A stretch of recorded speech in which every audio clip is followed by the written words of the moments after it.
Alrighty, everybody, it's 8 o'clock here in Sydney. And I know so many of you are joining us from around the world today, which is very exciting as we welcome Dr. Steven Ellis from the University of Cincinnati, where it is currently, I believe, just after 6 a.m. So a big shout out to Steven for signing up to do this fabulous transcontinental talk for us today. Before we get underway, I just want to acknowledge the traditional owners of the land of which we all come through today. I'm broadcasting from the Gadigal land of the Eora Nation, and I'd like to pay my respect to everybody who's cared and continue to care for this country, and to acknowledge the knowledge embedded in the landscape and the world around us, and extend that acknowledgement not only to the elders past, present, and emerging here in Sydney, but to those around Australia and to the First Nation people around the globe from which you're all zooming in from today. As many of you know, the Chowchak Museum is a brand new museum based at the University of Sydney. We've been working towards this for what feels like eons, but over the last 3 years, we've really been under construction. And the building you can see in the background of our fabulous Hermes making its way down University Drive on the back of a forklift as he was being transported just 2 weeks ago into our brand new facility. The Chowchak Museum is an amazing place. We've been moved into our offices for the last couple of weeks now. We're really starting to get used to working in this brand new museum. It's got 4 levels of exhibition space, which will bring together the collections not only of the Nicholson's antiquities and archaeology collections that many of you all know, but also really join up with our colleagues in the Macleay collections, which has anthropology, archaeology, scientific instruments, natural history collections, as well as our fine art collections in the former University Art Gallery. And we've all joined up into this one building to really display the breadth of the university's collections and start to think about the ways in which the museum really represents a whole range of different aspects and culture around the world. Many of the questions we've been getting about the Chowchak Museum has definitely been, when do we open, which is the 18th of November, coming up very soon for me and all of my colleagues, as we not only fill out the 2,000 square meters of exhibition space, but also move all of our collection storage into the new museum. And it's coming up so soon. And one of the things that we wanted to introduce you all today to was not only the museum, but the idea of webinars and online presentations. Obviously, with COVID-19 around the world, everybody's having to do things a little bit differently. And that's going to include how we open our museum, and how we get to welcome visitors and how we get to explore the exhibitions.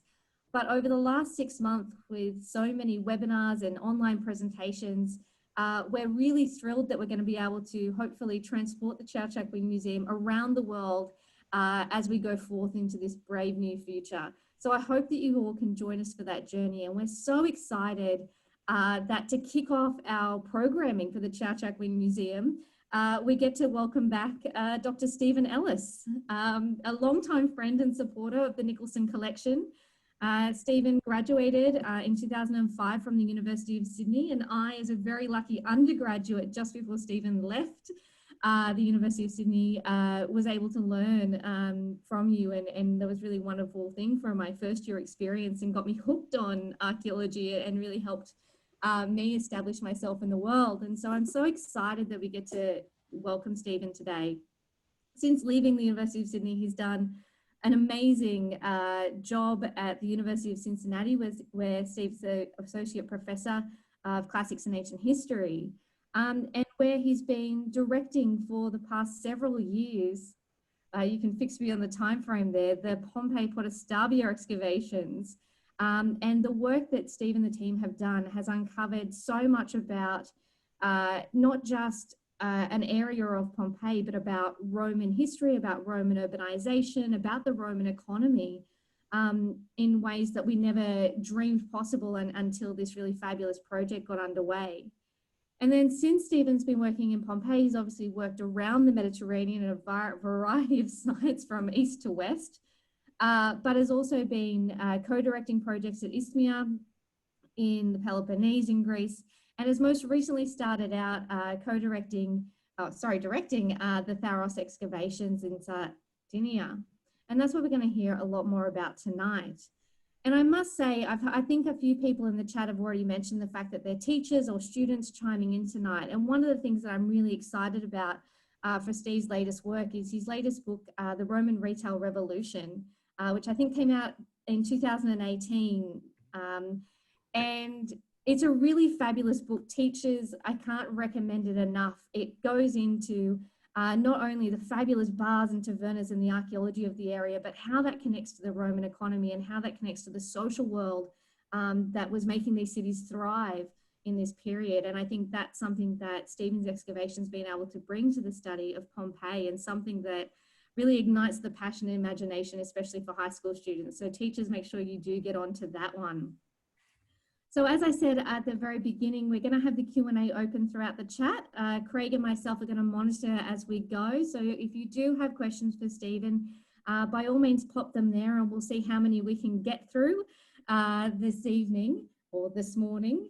And I'm going to hand it over to Steven. So thank you so much for joining us. And I'm sure our audience is all applauding and excited to hear what you've got to say. So thanks so much. I'll stop my share and get you started. Thanks, Candice, for a really warm and very nice and yeah, quite sentimental introduction for me. To be kind of coming back, as it were, to Sydney is, you know, obviously in the age of COVID, we have to do things this way right now. But it's not lost on me just how special an opportunity it is to work with you on this and to give this presentation for the new Chow Chak Wing Museum at University of Sydney. Obviously, it predates my time at Sydney, but certainly my foundings, as it were definitely embedded in the Nicholson and in the department and the university at large. And so I miss it dearly, the people and the place. Let me just share my screen now.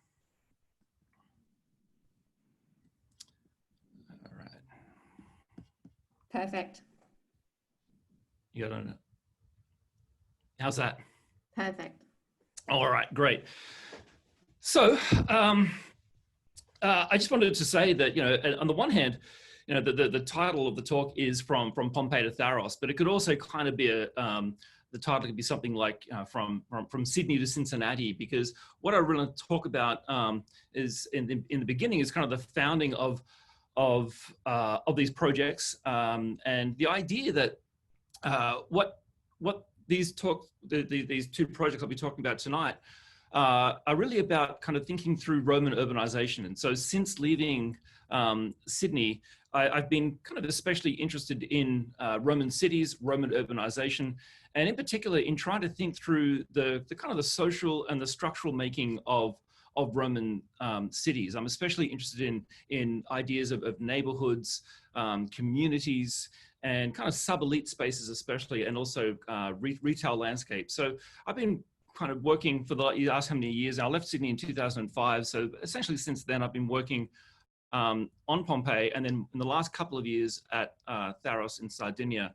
But along the way, what I've been doing is a bunch of kind of Roman field surveys of Roman cities. So I've been looking at all these little black dots that you can see. I wonder if you can see my cursor if I use this. Can you see?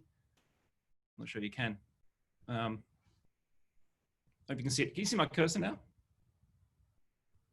I don't know. I don't know the answer yet. Yes, right? Yes, so we can. You can. Okay. Sorry, I was on mute. All right.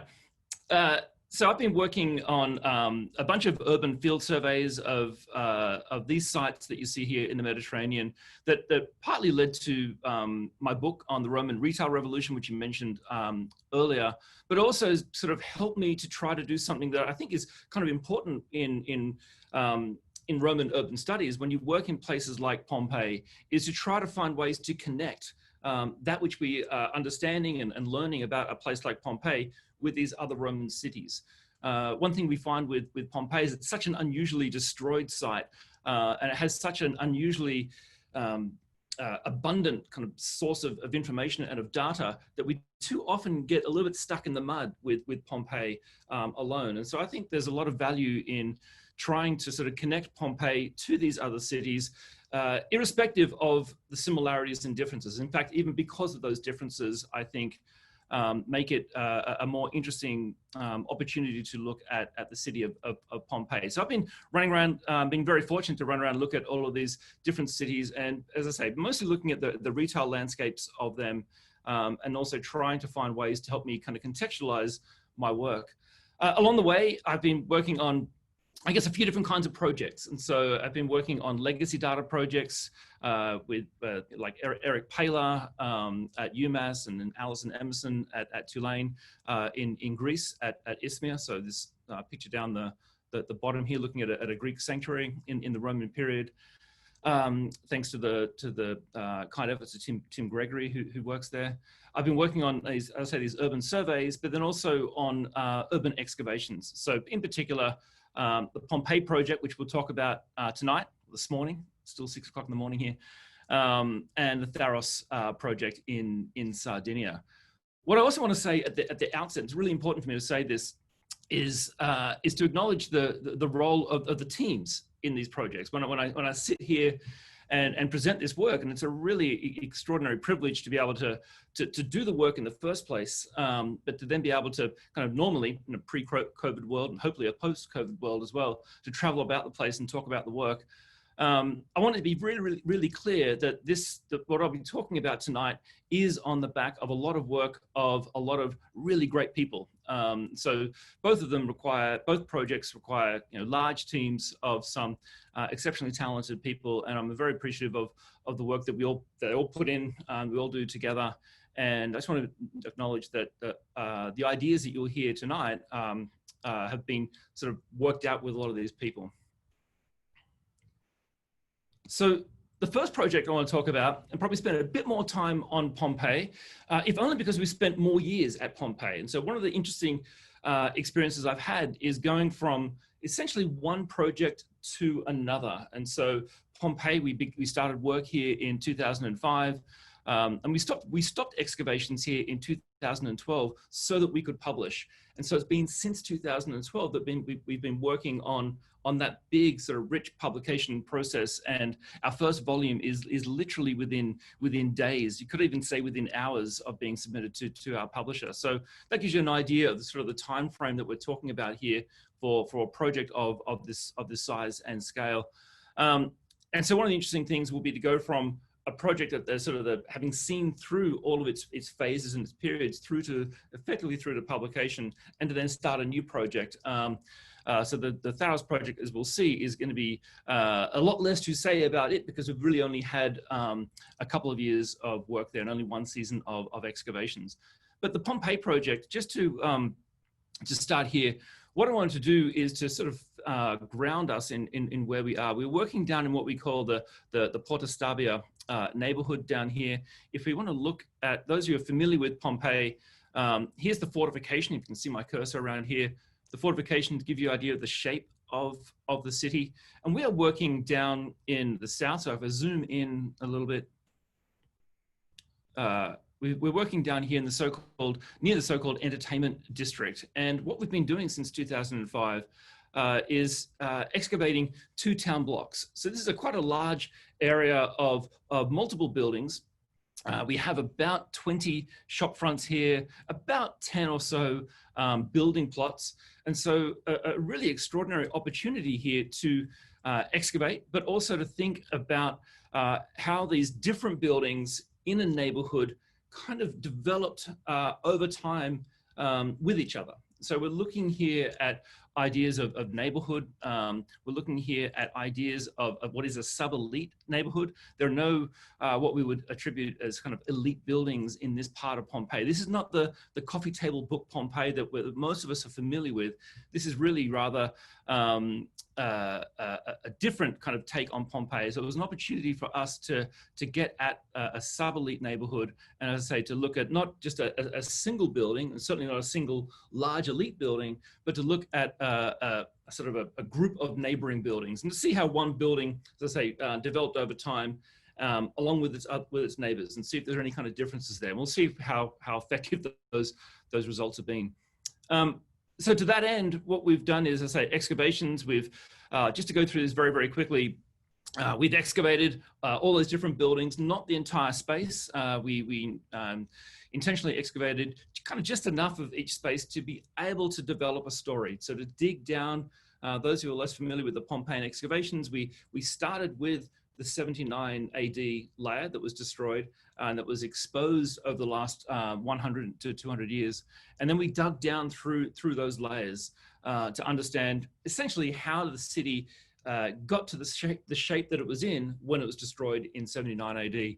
So in doing that, we uncovered lots of material. Now this is the kind of slide that will either make the non-archaeologist yawn or the archaeologist maybe weep. It just gives you an idea of the kind of complexity in what we're working with here. Because as we dig through those layers, each one of those layers, those events, those physical events that led to the shaping of a building, so either laying of a floor or the making of a wall or the building of a feature in the ground, each one of those gets one of these numbers, right? And all of these numbers here are then collected together in their kind of chronological order in this matrix of their relationship, their chronological relationship. And then all of those, if they make a phase, so a period of construction, a period of events, or a phase of activity, all of those then go down into just this one number here, which then gets connected across the whole site. So this is essentially a big messy slide to show how all the bits and pieces that we dig are all dug in a kind of a context and an understanding of their relationship to other parts in the building of that room, of that building, and of that neighborhood. And this is what we will come back to later on to help us then tell the history, to tell the story of a neighborhood. Along the way, of course, we find lots of artifacts entrapped within those contexts. So we have about 10,000 artifacts to give you an idea of the sort of the scale of how much we're finding. Everything from gaming pieces to things like this gemstone here, which can be photographed a little bit better. We have lots of pottery, of course, in that process. So we work through all the pottery. We have an enormous bioarchaeological record, which is helping us to understand by digging up and sort of recovering from things like the toilets and the drains and the cesspits, the seeds, the bones, the fish scale, the eggshell, to help us understand something of the environment of the area, the diet, consumption, how foods are moving in and out of the city. And also lots of architecture, right? We also start with the architecture before we even do the excavation. So a really good opportunity here to sort of look at the standing remains of Pompeii and to try to re-articulate all of those walls based on their relationships to each other. And so here that architecture has much less decoration that we'd find in other parts of the city, partly because of the location of it in Pompeii, but mostly because these buildings were sub-elite buildings. So they've never really been given the attention and the care that the large, lavish Roman villa might be given with sort of modern roofing, care of the wall paintings and things like this. So for our work then, this is also to say that we also look at the archival information. So look at the old records of when the first excavators came to Pompeii. What did they find? What did they see? What did they draw? We also have kind of really interesting, if we zoom in, this property here, by the way, this is a very recent discovery that if you look at this sort of wall on the side of this entrance into this property, I just wanted to add this in because even though we've lost so much of the decoration, we can still pull out little traces of what may have been on the walls by using the simplest of things like a D-Stretch, which is really just an app on a mobile phone. To be able to pull out some of the colors that are still in the stone that you can kind of just see it. Those of you with a keen eye can see just a bit of writing on here. But when we use this D-Stretch app, it brings out the color in it. Don't ask me, please don't write a question asking me how this works. I don't know. I just press the button on the phone and it does this. And I worked with Dr. Jacqueline DiBiase-Salmons she's one of our team members who's helped us to sort of understand how all this works. And what it is essentially an electoral poster on the front of one of our buildings. It's interesting for us because it's one that hadn't been recorded in the history of Pompeii. So the site's been here been exposed for over 100 years, but this hasn't actually been pulled out until we use this app on a mobile phone.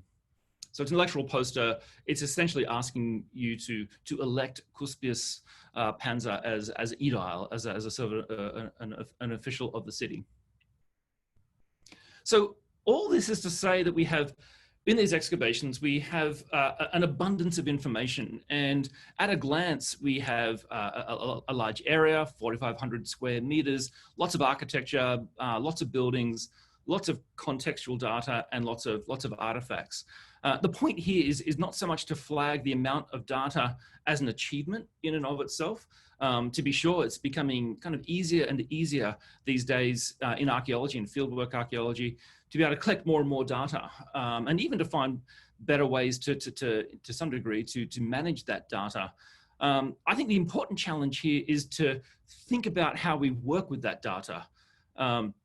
And so, to my mind, the real value of all that data is being able to kind of find ways to connect the information so that we move from not just the little bits of cherry pips and olive pips or a grape seed, but to sort of move out from the context, from the finds, to be able to tell a story of the room, of the building, and of the buildings around it. And I have this drone video here just to give an idea of how we're trying to connect that story, that scale, that story, from not just looking at these neighboring buildings, but to look at these properties within their broader area across Pompeii, across the rest of Pompeii, and then really across the whole Mediterranean at large. And I think this drone video gives you an idea of just how kind of complex this unusual site is in terms of its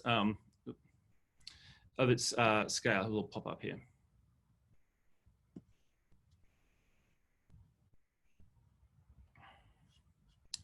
All right, you can still see me? All good. All right, all good. So part of the point also of looking at all that data is what we've tried to do is to establish a kind of a series of themes of questions that are sometimes in archaeology, people say, well, what is the question? And we don't have a single question. We have a range of questions and a series of questions. And I think one of the interesting things about Pompeii and about Pompeian archaeology, indeed urban archaeology and archaeology more broadly, is this necessity to have a flexible range of inquiry as well. And so I want to sort of demonstrate to some degree, with some transparency, about how archaeological projects work, of how that kind of question making happens. And so what we did, we came to this project, as I say, in 2005, with questions about a sub-elite Pompeii, kind of broadly speaking, and you know, we weren't sure how much data we would actually get for that, how many answers we would have for the questions that we had to begin with. So we tried to frame them around looking at ideas of the social making of the city. So when I say social making, I'm thinking here of thinking through livelihoods, standards of living, thinking through how different social classes interact with each other, how this works with ideas of property ownership, the livelihoods of the inhabitants, and also the sort of the activities of them, what we could get from the activities of their use of space. What I won't do tonight is go through each of the different phases. So as I say, when we have all of that, all those layers that we've dug up right down through to sort of the underlying bedrock, I won't go through all of the different stages in that, but I will pick out a couple of sort of highlights along the way, particularly those that speak to this idea of a social making and also a structural making. The structural making we'll see is more about kind of the physical making. How do you physically make a city and maintain a city, thinking through ideas of quarrying of materials, terracing of the landscape, drainage, water, all that kind of thing. So I start here because we, in the 3rd to the 2nd century, just very, very briefly give a few quick kind of snapshots along the way, highlighting kind of ideas and evidence for activity in the neighborhood. We have to start in the 3rd to the 2nd century, and we start here with evidence for ceramic making. So a pottery workshop we found in this, so the bottom right-hand corner of the slide, or of the map here on the slide, where we found a ceramic kiln, and we found the wasters, so the misfired materials in there, in the kiln. We found the ash. We found sort of all this sort of manufacturing workshop material for what is kind of an interesting story, which is the story of urban production. This is going to be a story that ultimately stuck with us through the project. So prior to this phase of the 3rd, 2nd century, we had buildings in the neighborhood from about the 6th century, but all we had of those buildings were little snippets of walls, little snippets of bits of architecture, but most of it destroyed by the later building of the later cities on top of that. And so it was really hard to get an idea of not just the shape of the buildings before this time, but especially an idea of the activities that were happening in those buildings. So it's not until, as I say, the 3rd to the 2nd century, we start to see activity happening here. As workshop activity, it's urban production, and this is going to typify the neighborhood as a kind of a working class, as it were, neighborhood until about the early 1st century AD. So until this time, we're dealing with mostly workshops. We see here ceramics. We also found, if we move on a little bit in time, once we get particularly into the 1st century BC, maybe arguably even in the later 2nd century BC, we then start to find a sort of a greater range of workshops and activities. And quite interestingly, we had, in terms of production, evidence for tanning. So this slide up here is a tannery that we had out the back of one of the buildings.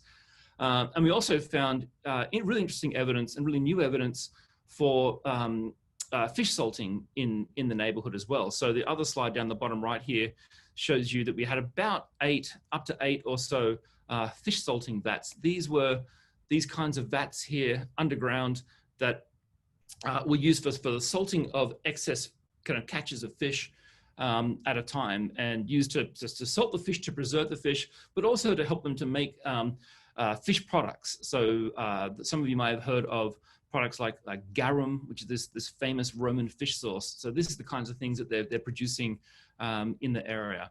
The tanks themselves didn't have all the fish in them, because what we see with these tanks or these vats underground, and they're all kind of interestingly built in the same locations. They're all built in independent buildings, as what we would imagine to be independent buildings, but built all along the fronts of these buildings. They're all built at more or less the same time.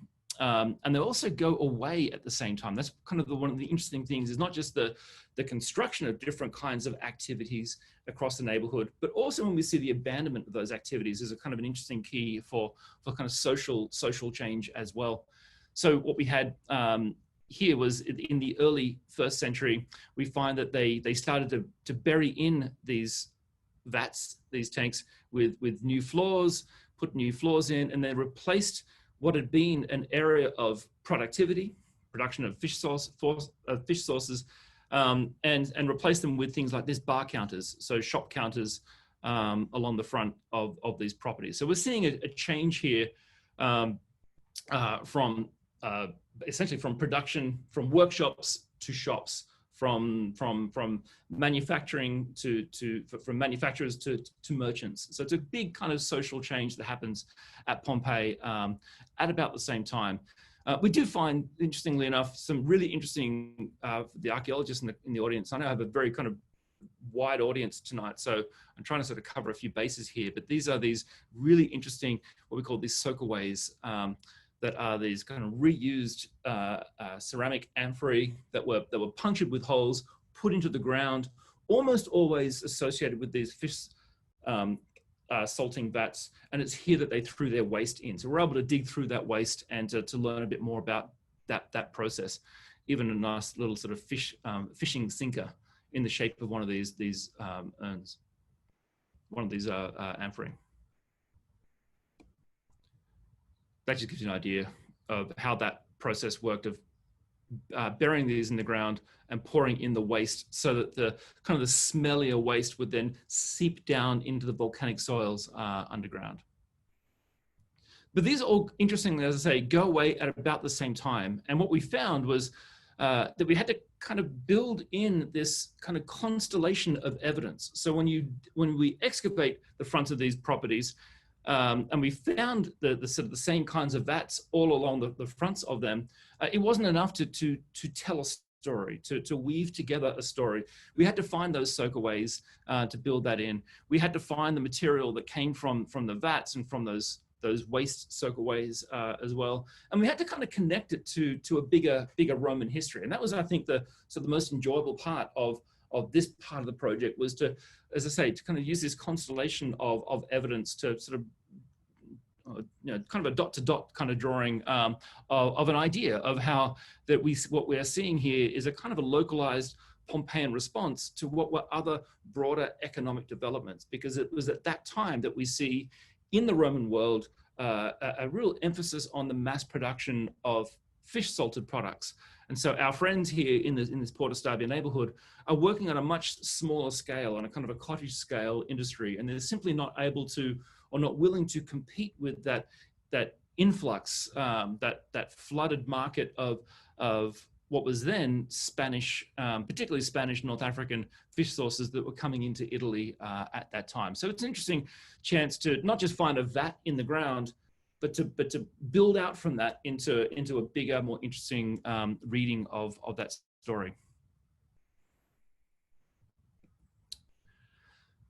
Because as I mentioned before, that all those activities then ultimately by 79 AD have changed, right? So when we walk around the Pompeii of the 79 AD, and if you walk around our neighborhood in those final years, we find that it has developed into a different kind of neighborhood with a different kind of streetscape as well.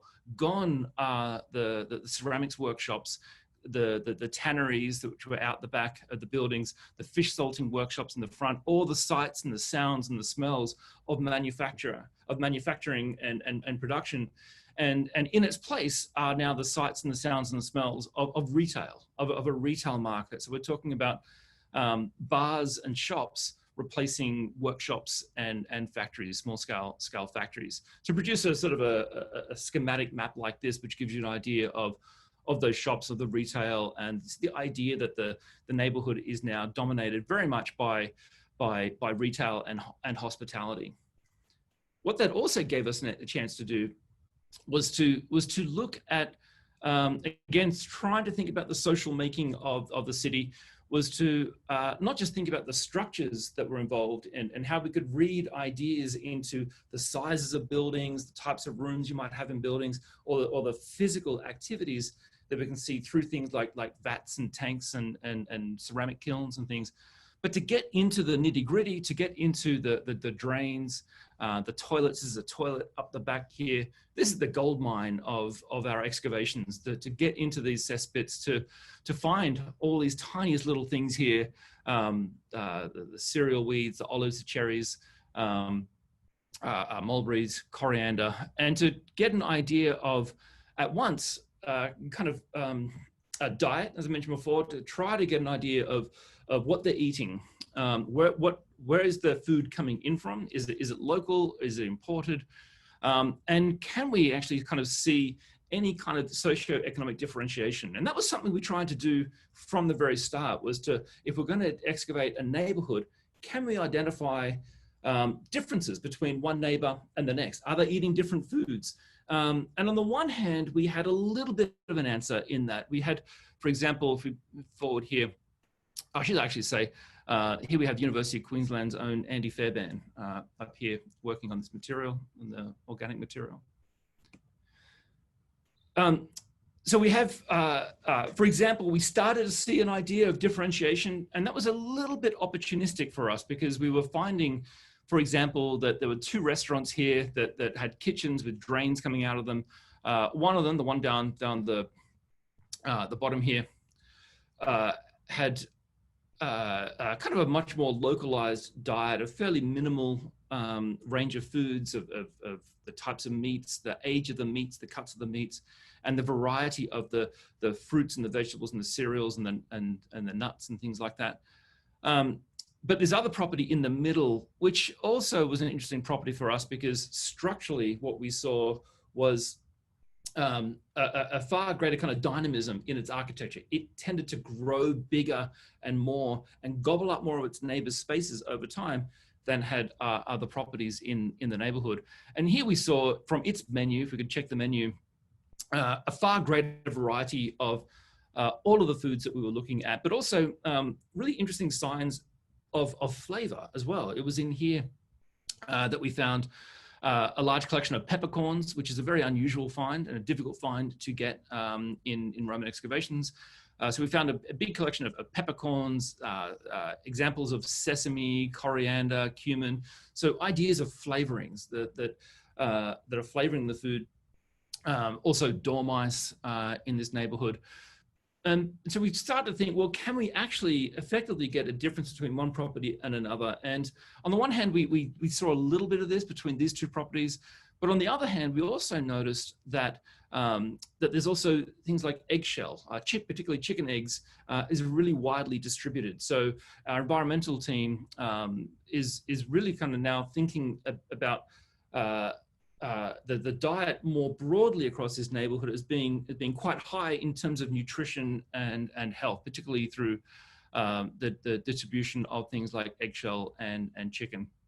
So it's actually kind of spreading out a little bit more. And that's also kind of part of the point that we started to come back around on as well. I won't want to get into the weeds of this too much, but what we started to see was far greater evidence of the blurring of the binary divisions. So I had originally imagined that we might be able to look at really tight differences between one neighbor and the next. But as we looked at more and more of the different kinds of data sets, we started to see the extent to which the spaces were more fluid and the resources between them kind of shared and a kind of a cooperation. And we saw this through evidence of things like cooking facilities, where you'd have a bar in one property is using the oven and the cooking stove of the neighboring property or the neighboring space next to it.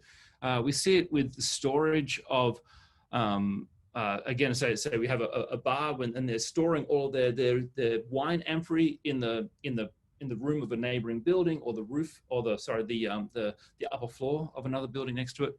And also the access to things like water and drainage as well. So in some sense, we're kind of coming back around on this idea of seeing differentiation and trying to kind of blur the lines a little bit. And this is a good example of how essentially the questions change and develop. And we're very lucky in a field of kind of academic archaeology where we can do that and get away with that without seeing it as in a sense, kind of a failure of not being able to answer an original question.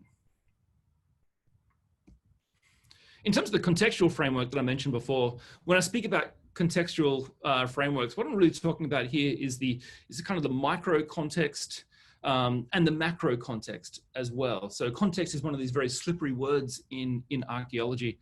And so with the micro context, what we became very interested in is the kind of the taphonomic processes. So the processes by which cities are built or archaeological sites are formed and then ultimately excavated back down.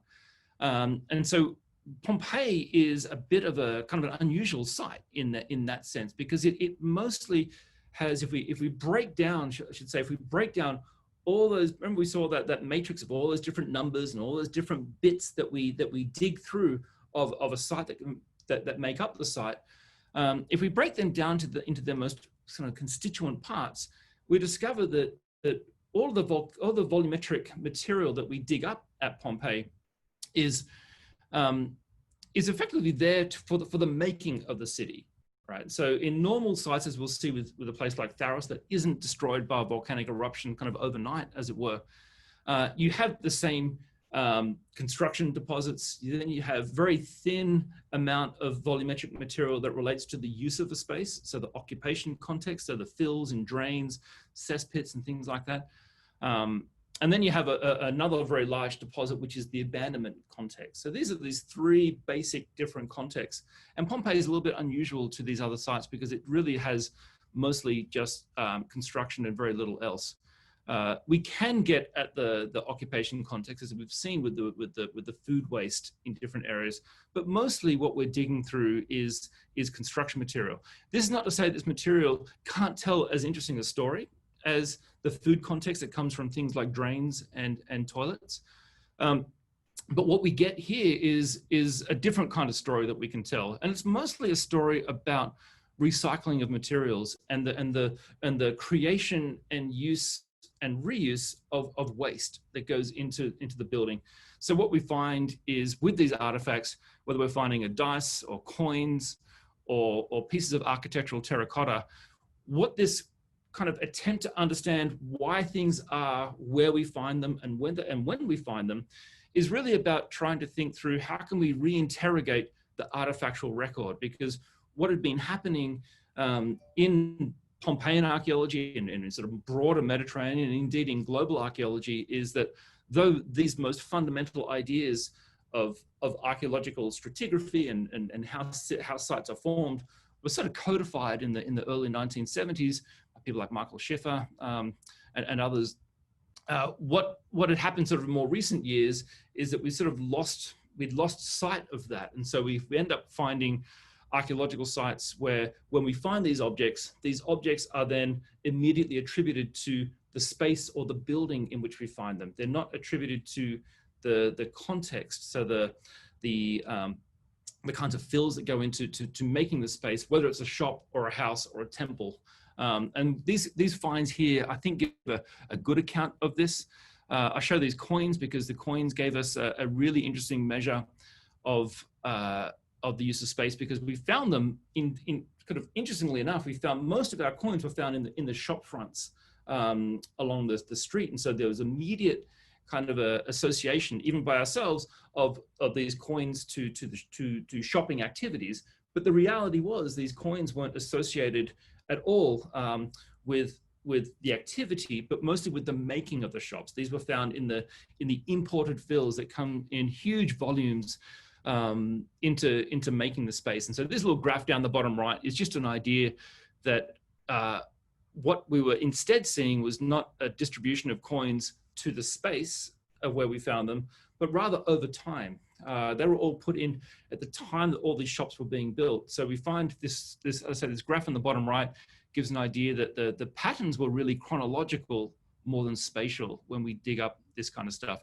The other indicator of this is that these objects here, if you look closely, things like these dice or the gaming piece here and the terracotta here have mortar on them. And so what we're talking about is objects that are made, that are used, that are discarded, that go into waste piles, that then come back into the making of things like a floor or a wall. And then those objects are then broken down and they go through that circular change again and then come back into more fills. So this gives you an idea of just how circular that system is of materials coming in and out. And as I say, we're trying really just to kind of move away from readings where we associate artifacts with the building, as you see on the top left here, and rather associate them also with space, right? We're not abandoning the idea of space and spatial archaeology, but to think here, this graph on the bottom right gives you an idea of just how much of the volume we dig through is there as a result of the creation or the construction of the space. About 93% or so is found this way. The last slide here, before we move on to Tharros, is just again another really interesting indication of this sort of importation of materials. We found on the bottom left, you can see this large architectural terracotta, a really clear example of recycled waste, because it's coming from either a really sizable building, maybe even a religious building, a civic building, but even matching pieces of it were found in another excavation some 250 meters away, the slide on the top right and the star on the top right, giving you an idea of how when we find these objects, we can't really pin them to the specific space, but we have to pin them to something else. There's other things happening in the movement of material. And I say, I don't think this has to break down ideas so much as create new ideas for how we think about the making of cities. And so there's some really great work being done right now on recycled waste, on how cities do this by people like Alison Emerson at Tulane and Kevin Dykes at Oregon, two of my dear colleagues. Right, so moving on now to Tharros for the final part of this talk, final 10 minutes or so I think I've got here. I wanted to kind of start up this new project as the Pompeii excavations were coming to a close. This really gave us an opportunity to look at another kind of site, not so much to simply have more data of the same questions, but to get different kinds of data. As we can see with Pompeii, Pompeii has extraordinary wealth and richness to it in terms of the types of material we can get. But here we had an opportunity to get a different kind of city, a different scale of city in a different part of the Mediterranean world. And so it was all these differences that were really exciting to be able to compare two projects, two data sets to each other, so we could build out these themes and these ideas of how cities work. So when we talk about wanting to make comparisons between the two, it's not that Tharros is the same as Pompeii, but it's really rather all the differences that it also has that are quite telling and helping us to use one site to complement the other. What's so great about this site also is that it includes, it wasn't buried by a volcano, but has a different kind or more usual kind of demise, right? An economic decline, economic collapse, abandonment, movement into becoming a kind of a ghost town, and then sort of the sands come in, the soils build up, and it becomes this is a very, very quick version of how archaeology works, of course, but this is sort of how we have the site that it is today. It's an interesting site. It's on the west coast of Sardinia. You can see on the, you can't see it until I change the slide. You can see it here on the west coast of Sardinia in the right near Oristano, for those who are sort of familiar with, where's my, around here. And it's an interesting site because it is has a kind of a longer history, right? So there's if we look very, very quickly here, I'm not going to go through the long history of the site, other than to say that there is this prehistoric past and material culture at the site, and for the island, of course, itself, this new Rajic culture. We have it's a very interesting Phoenician settlement, becomes a Punic settlement coming in from North Africa. So there's this very strong connection here to North Africa, particularly to Carthage itself. And as a kind of a trading town, we should see this as a trading port. It has a really interesting connection to Massalia. So up here in Gaul, and I can't use my cursor right now because anyway, the screen I'm trying to use is obscured by another screen, so you just have to find it for yourself. I'm sorry. So Massalia, Marseille in Gaul, and also a connection to the Balearic Islands and Spain as well. So there's a lot of movement coming in. This graffito of a ship was found, for example, in Rome itself, and so there's a connection even to Rome as well. So what we've been trying to do with this site is to look at on the one hand, look at the urban development of Tharros, right? As urban archaeologists, as a team, we're interested in again, the same kind of thing as Pompeii. How did it get to the shape that it was in? What are the different episodic growth spurts, as we saw at Pompeii? It's very kind of episodic that these changes happen across the city. But because most of the work on Tharros has been focused on the tombs outside of the city. It's a very rich site, and the tombs outside the city since the 1700s have been looted and excavated, and some really good work has been done, especially in the last few years, by the University of Bologna and Cagliari on the tombs.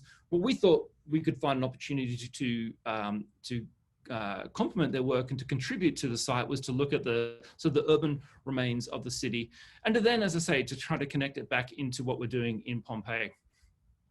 So very quickly, we then came here we've been coming for the last few years back and forth doing various sort of setup for the project, but then had our first excavation season in 2019.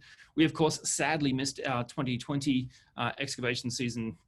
And I think you'll see how sad we are about that when you see some of these photos of what we missed out on doing this summer. But we wanted to work in two different areas, partly because what they presented for us was a chance to get at, we didn't know how different the area was up here around this star up here, because it's completely concealed under vegetation. So that was part of the idea of looking at an area that had been excavated first. So if I come down to the bottom star, and if we look at this area down here, we have the architecture, because the architecture itself had been exposed in the 1950s. And this gave us a chance to start with that architecture and to then dig down through the layers underneath. And so we knew what we had here was a series of shops down in the southern area. I won't say the southern corner of the city because we don't really know the full shape of the city yet. We're still kind of working on the clear extent and limits of the city, but we did know that they had shops down here, that these were excavated first by Gennaro Pesce in the 1950s. So there's been interest in the site since I guess, especially since the 18th and 19th centuries. But then systematic work really began in the 1950s, really just like Pompeii, to kind of clear it of its material, to reveal sort of the latest layers, and then to make a sort of an archaeological park out of it. The other site that we looked at was up on top of the hill. So this gave us a chance up on the Murumanu hill to see a kind of an untouched Tharros, right? To start with that vegetation, to I say it's mostly untouched. That street that you see coming up here had been dug away, but the buildings on either side of the street had never been touched. So that gave us a chance to remove the vegetation, and then to not just remove the abandonment layers, but to really think about those abandonment layers. So often in archaeological terms, we often see the abandonment layers as being sort of in the way of the archaeology. We wanted instead an opportunity here to think through those and dig through those abandonment layers, and to think through that process of decline that we don't get at Pompeii. We never had this story at Pompeii, and we also don't get it down the bottom part of the city as well, which has all been dug away in the 1950s. So it's a good chance to think through sort of site formation processes, not just the kind of the construction and the occupation phases. So coming back to the excavations down at the shops, we say that they're shops partly on the structural design of the buildings, but especially because one of the most telling pieces in the architecture that survives here are these thresholds. These are these threshold stones that I've taken an interest in, that are almost always associated with retailing activities. These are, you find that they have shutters in them along here, and this is where you have your night door that swings open on one side or the other. There's a little reconstruction of it down the bottom right here. And what's interesting about them is that we find them in Tharros, we find them in Pompeii, we find them everywhere throughout the Roman world, particularly dating from the early 1st century AD up until about the 2nd century AD as well. So they're also a really clear chronological marker of what we're looking at. So we knew we were dealing with shops, and the first excavators knew that they were shops, but we wanted to, because we don't know so well these sort of changes over time, we wanted to be able to get underneath these latest phases. So we dug down through these shops and got down into the earlier shape of the city. And so there's only limited amount of information we can say here because, as I say, we've had one season of excavation. We just simply need more time. So right now we have many more questions than we have answers, but we do have some really interesting insights. We were finding, for example, when we got into those earlier layers, maybe even into sort of the earliest Roman period, certainly maybe into the Punic period of the city, that we're finding not just structures, but really sizable structures as well, but interesting on a different street plan or a different configuration, different orientation to what will become the Roman 2nd century AD snapshot of the city that we see today. So when you walk around Tharros today, most of what you see is a Roman construction. It has a sort of an earlier footprint underneath it. It has earlier kind of Punic influence in its architecture and its forms, but it really is a Roman site. Just to give you an idea, we're probably getting into 3rd century constructions so far in here. What's interesting about the site, however, is that even though we got into the earliest layers, maybe the 3rd, maybe even earlier than that century, once we sort of got up to the higher levels, we found that it had the footprint of it, which when it becomes a shop, this all happens in the 2nd century AD, And what we will then see is it eventually gets gobbled up a little bit by the by the bath complex to the north. This plays an interesting role, this big bath complex here, because what will happen is not only does it gobble away some of the retail landscape that we have in this neighborhood, but we really are then dependent on the bath for understanding the history of these shops, because the latest layers, the latest levels, here's Sarah Wenner, who runs the excavations down this part of the city. Those latest layers were then lost in those first excavations. So not unlike Pompeii, where some of the upper layers are completely gone, and we're dependent upon the standing architectural remains to sort of make that story, to fill out that story. So it's interesting, all the architecture you see here is of an earlier period, and we lose the last shop layers. And so it's unfortunate for us, because we can't then understand things like chronology and activity and materials and things like that. But as I say, moving up to the north of the site, we get a chance to go through a longer period of that history and get more of those layers that we don't get otherwise. And so the last few slides on here before we finish off, this gave us a chance to say to look at the decline of at least this part of the city, or at least these architectures here, their collapse and their ultimate robbing for materials. In fact, what you don't see here as we're digging down is the standing architecture, mostly because in the top right here, this bit here is, we see a tile collapse. So we do see the walls are falling down. We find that the latest floor surface gets sort of penetrated by sort of fallen materials. We get a big tile collapse, but mostly all that architecture is ultimately robbed away by people who are building another town sort of nearby here, probably San Giovanni nearby, maybe even taking the material as far away as Oristano, across the bay over here somewhere as well. So as we dug down through this site, similar kind of story. What we got was earlier layers, earlier features, and a big structural building, probably a large structural building, where we get just the south and the east corner of it.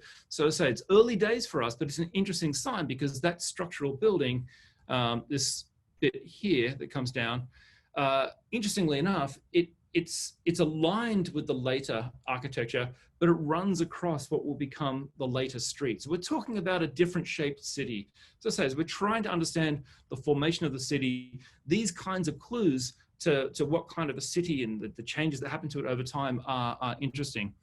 Another interesting difference, however, is that so far, we're not seeing the same kind of city. We're not seeing the same kind of urban materials. And so when we dug through at least this shop here, we lost a lot of that later architecture, but also the layers themselves. If we look through in this section here, pull out some of the color on it, what it shows us is not just the one floor is built on top of the next, on top of the next, on top of the next, which we get in Pompeii. At Pompeii, what we had was a very different kind of urban city, where we actually, it would be rare to dig through a shop front and not find not just the layers of floors, but all the bits and pieces built into that as well. So that's one difference that we're getting so far in our early investigation. Another difference is methodological. As I said before, going from one project that had ended in 2012 and starting now in these most recent years in Tharros, gave us a chance to sort of revisit our methodologies. And so even things like drawing the architecture, which is a really good, useful tool for engaging with the archaeology, I should say. We'd gone through from drawing on paper to drawing on iPads and sort of and working a lot with sort of digital recording methods. These days, what we can do to supplement that drawn record is to also do photogrammetry to create a kind of a 3D space. And so this really just meant that people like Patrick here would, for every kind of layer, create a far bigger photographic record. He's very quick with his work, you can see here, would take a very detailed photographic record of all the different layers. The computer software would then sort of overlay and kind of connect all these overlaying photographs, and then enabled us to do things like this, which was not just an opportunity to record so much in 3D, or even to present it in 3D. But this is kind of something funny for me, as someone who'd come from that Pompeian record just a handful of years ago, and archaeologists who are watching know that this is a very common thing to do right now. But to my mind, it's fascinating because it gave us a chance I hadn't realized the value yet of the ability to use these 3D models to be able to return into a trench, to be able to go back into a space at practically any time of the day. We would do 2 or 3 of these a day for each given trench. And so that was a kind of really interesting development that we saw there. Also at the site, we're doing the same kinds of things. We're looking at the bioarchaeological record and the artifactual record as well. We get to work in this nice building. Here we're very lucky, thanks to the Comune of Cabras for giving us a building to work in. That's the view that the team works with here to again, work on the bioarchaeological record. This is, of course, very kind of early days in both studies. We need more time to pull the material out of the ground and to start the process of working with it. But so far, we think there could be some good results. And we're also just finally trying to, in a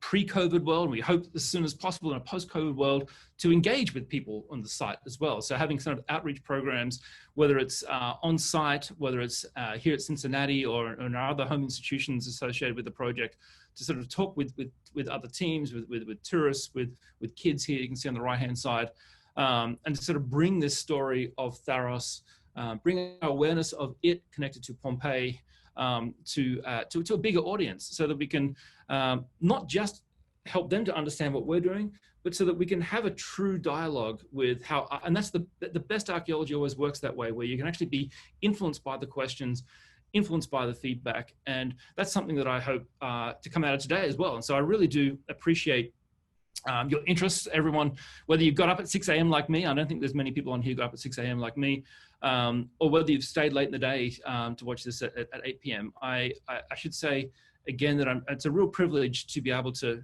as I say, do this work, but be able to present it to people, and to take this new format of online provides a whole new audience as well. I mean, even my mum's watching right now, so hi mum. So I'll leave it there, and I'll give it back to Craig and Candice, and maybe we can have some questions. So thank you, everybody. Thank you so much, Stephen. I really think that we could not possibly have had a better inaugural public presentation for the Chao Chak Wing Museum. So on behalf of the museum team, a big thank you. And also I will pass on the thanks from all of our listeners.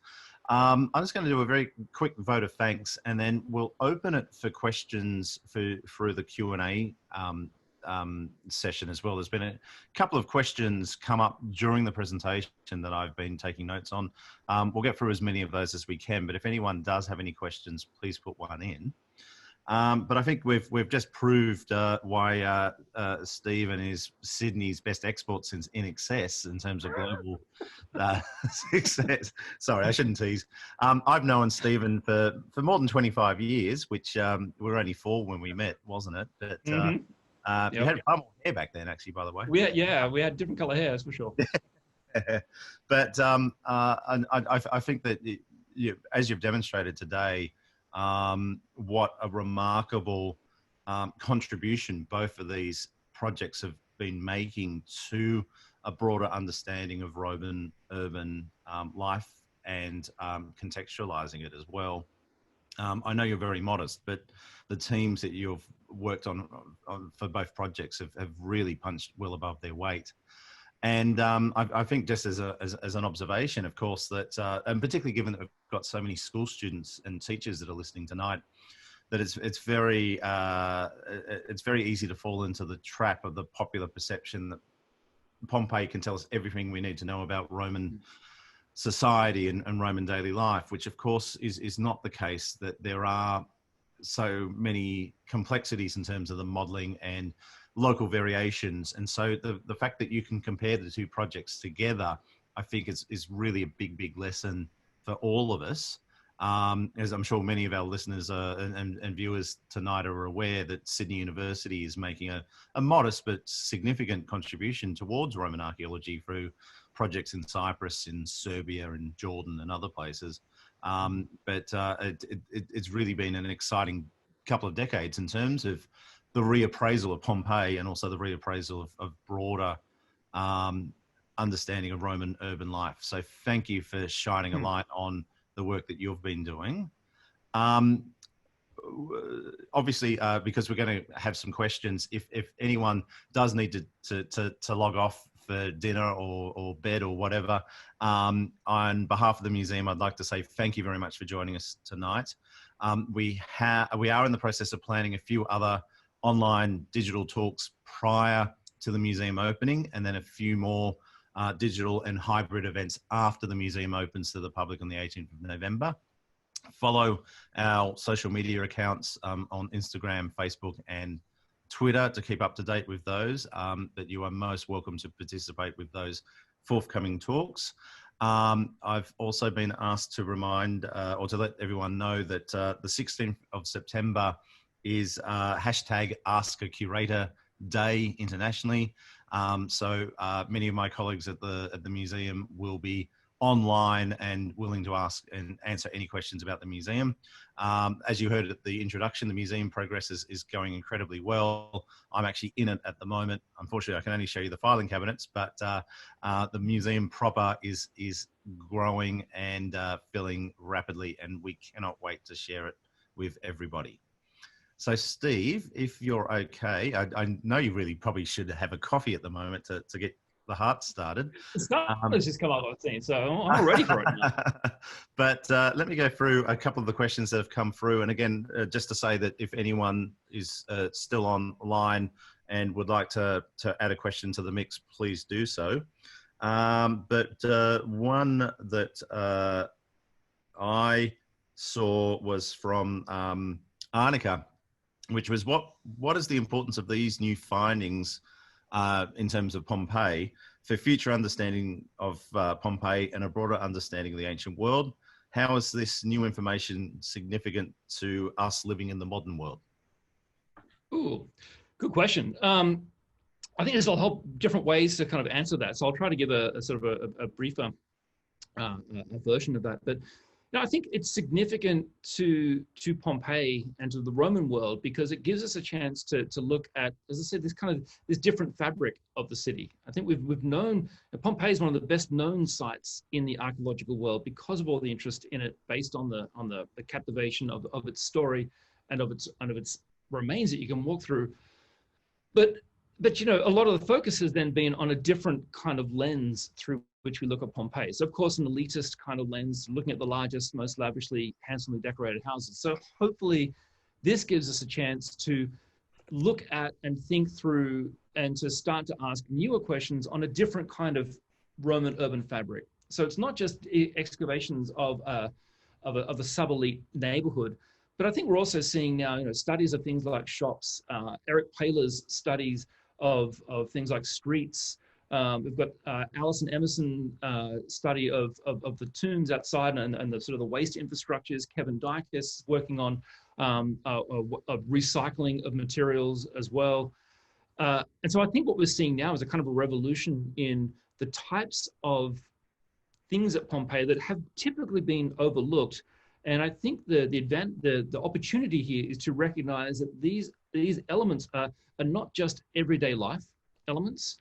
They often get sort of pulled into this everyday life tag, which is often the kiss of death, right? We see everyday life as being simplistic and basic and common, but start to recognize the complexity in what is everyday life as well, and realize that there's a really interesting record in studying the normal, the usual. This is not to take away from, I don't want to sort of put that as a corollary to studying unusual things like big houses, but I think we have an opportunity here to start a new kind of trend in urban archaeology, and that's been moving along. It's not to say it hasn't been done before, but it's happened at a very sort of slow rate, at a kind of a snail's pace, and so I think we're seeing more and more exciting things happen in the last handful of years. Bringing that back to the modern world is I don't know, there's a lot of different ways to answer that. And I don't pretend to have the best answer for that. I've often thought that, even just studying the ancient world, I personally don't need to study it to justify, to legitimize anything happening in the modern world in a sense, or how we study the modern world. I think we're just lucky that we can still live in a world where we can study the ancient past, where we can still find and derive interest and curiosity in an ancient past, whether or not it sort of impacts how we do things today. That whole idea of learning from the past is probably an exaggeration, but I think if you wanted to go that way, I think again this idea of looking at trying to exact the complications and the complexities in looking at sort of a sub-elite space, I think has all sorts of advantages today in thinking about inclusivity, in thinking about diversity. So I think there's a lot of connections that can start to happen here. And there are people out there who are much more diverse, much more articulate at thinking through that. People like Sarah Bond could take this for miles and miles. So I think there's some advantage there as well.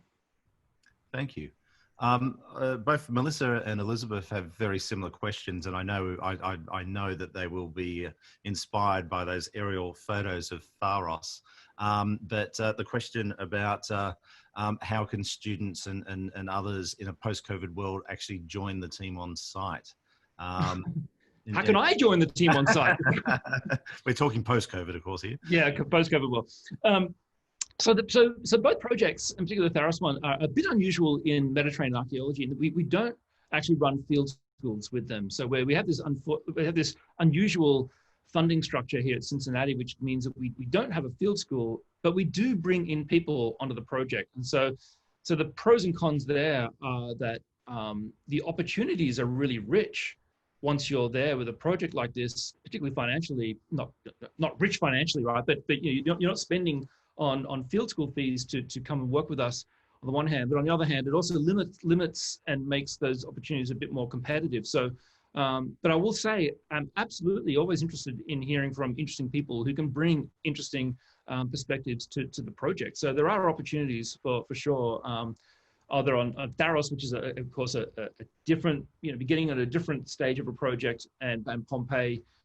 Even though we're publishing right now, there are still things that we're doing in the city. Right. Two questions, pardon me, that have come through related to Port Stabia and Pompeii, and specifically around diet. One from Gail: were you able to differentiate or note significant changes in diet between the earliest levels and the later 79 AD level? And a question from Carl about whether there was any evidence of famine from the archaeological evidence. Interesting. To the first question, a little bit. We did actually find a differentiation over time. It was hard to get that to be a very clear record, because what you really need to be able to do that, we went in all eyes open trying to do this, but what we discovered was that the science behind making those comparisons often needs things to be a bit more, the record to be a bit more similar. So as we went down through the layers, we found fewer opportunities to get at the best toilets and the best cesspits were in the upper layers. As we got down, we sort of lost some of that material, or some of the opportunity to get at that material, and the drains weren't as clearly preserved for us. But what we did find through the work of Andy Fairbairn in Queensland and Mark Robinson in Oxford was really interesting examples of pre-production in terms of food. So wheat chaff and things like that was being found in those earlier layers. So those earlier layers where we had the 3rd, the 2nd, and the 1st century BC, what we had there was evidence of food coming in and still having to be ground up on a millstone, still having to be produced to make food. Once we got to that phase where they went away from production to a retail environment, we lost all of that. Yeah. So the change in food was really a change in its evidence for having been pre-produced or post-produced. Great. As for famine, no, no, not that I'm aware of. Not that I would know how to. I'd have to speak to our team there, but I don't know if we have evidence for famine in the remains. Right. I'm going to group together two questions again related to Port Stabia. One from Sarah which asks, does the change in social setting relate to the area's location, i.e. next to the main gate or next to the port? Can you see differences? The other one from Steve is quite specifically about Taverna. So again, something which you've published extensively on. You seem to refer to Taverna quite narrowly, commercial shops. Within the section of excavations that you've been working on, have you found evidence of buildings that could be both commercial spaces and living spaces, or is the area primarily commercial? Right. Let me just start with the last one first. Yeah, I mean, a talk like this, the definitions are always a little bit loose. When what we see is precisely that. When we speak to kind of shops, we should anticipate that they have evidence for, or they should anticipate that they had once served as also accommodations. What the evidence is for that is harder to get at from the archaeological record, because it's one of the hardest things to get at is when you're digging through an urban site is to get at the actual activities. You're often limited to the features and the structures, things like the tanks and the vats and the counters or something like that. But otherwise with shops, you often only have sort of, 3 walls and an entranceway into the space and a floor. And it's hard to get at, even with doing things like micro morphological analysis of the soils and things. It's still really hard in an urban site, Roman urban site, to get at the activities in the room, not just the commercial activities, but to find any kind of sense of people actually sleeping there. So we take that information mostly from the literary record, from a broader record that suggests that people are living, they're renting out these shops, they're living in the shops, they're working out of the shops. So that's what I'm thinking of when we talk about those spaces. Every now and then there's some evidence of the way they lock their doors, where some have locks from the inside or the outside or whatever that might give us a sense of that, but it's hard to get at that. The first question, I'm not sure if I've answered fully the first one, but I'll go to the second question, which is the first question, about the neighborhood.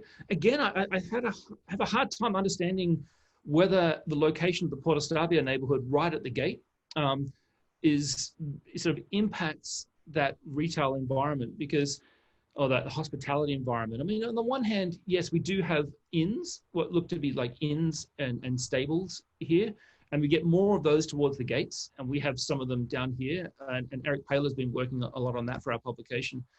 But I think it would be better if we then did a very similar project to this with similar aims and methods and approaches in a sort of a very interior part of the city. I wonder what we would see there.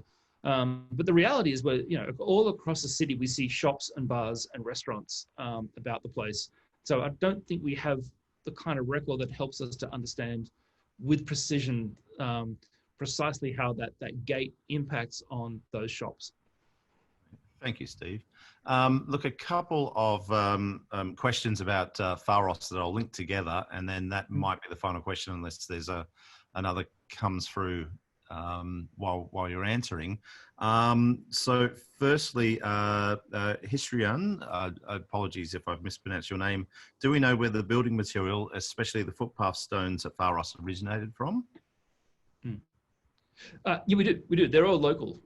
Interestingly, about we're still working on sort of understanding that the quarrying and the mining here of the stones, and we hope to work more and more. Linda Gosner at Texas Tech, who is one of the directors of the Sinus archaeological project, which is sort of an area that studies the region right around Tharros, which is a terrific project looking at the environment and the landscape. So we're hoping to get a more pinpointed answer as to where the stones are coming from. We already know where some of the soils are coming from. That come into, we've even found the quarries where you get this really kind of interesting green soil that comes in as sort of a clayey green soil that comes from one part of the hill next to us. So the stones themselves are local. And then what's interesting about them, so things like those threshold stones, they're made out of a local stone, and wherever we find that same type, that practically identical type of threshold stone, wherever we find them, whether it's in Chemtu in North Africa, or whether it's in Paestum in Italy, or Bailo Claudia in Spain, they're making the same kind of technology, the same kind of stone, but with their local stone. So it's the idea that the ideas are moving. There are knowledge networks at play. And so I think for people interested in those kinds of questions should keep an eye out on that, the work of people like Chris Motz, who's just about to putting his finishing touches on the knowledge networks behind things like sort of industrial buildings and how these ideas move are really interesting. While remaining on Tharros, Sandra has asked, what possible percentage of the site are you working on in the current project? I guess that's a question about the scale of the plans of excavations, which also feeds into Freya's question about future plans, which you did answer to a certain degree during the presentation. And Cameron has also asked if it's possible to actually follow progress on the project going forward. Sure. So in terms of sort of percentage, I don't know. I never thought about it that way, about how much of the site we're working on. We're working, as you see clearly, on two different areas. The extent to which those areas could expand further is real. We've had, the idea in sort of Italian archaeology when you get these permits is that these days you get a permit for 3 years of excavation, and then with the option or potential option, right, you do the right thing, of extending that. And to be honest, we want to see where we're at after the 3 years. We have we have an extension now because of COVID on that permit, and so we do want to stick around because we think that the site is yielding really good information. So how much that changes the percentage of how much we're digging, I don't know. We're also talking about a site that we don't know the full shape of. We have some fortifications in one part. We have the coastline down the other side, but there are areas where we just don't know how far it goes. It's really hard to put a number on that. And then remind me, the second part of that question was the following question was in terms of future plans for the project, but you did cover that a little bit during the presentation, but also how people can follow your progress. Does the project have a website or social media account? We have social media right now is our main way of getting sort of live updates. We're building a website right now.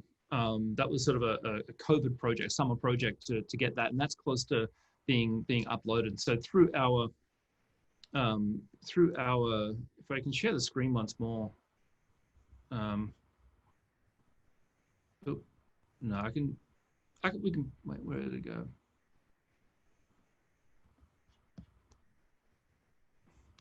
Do you see that now?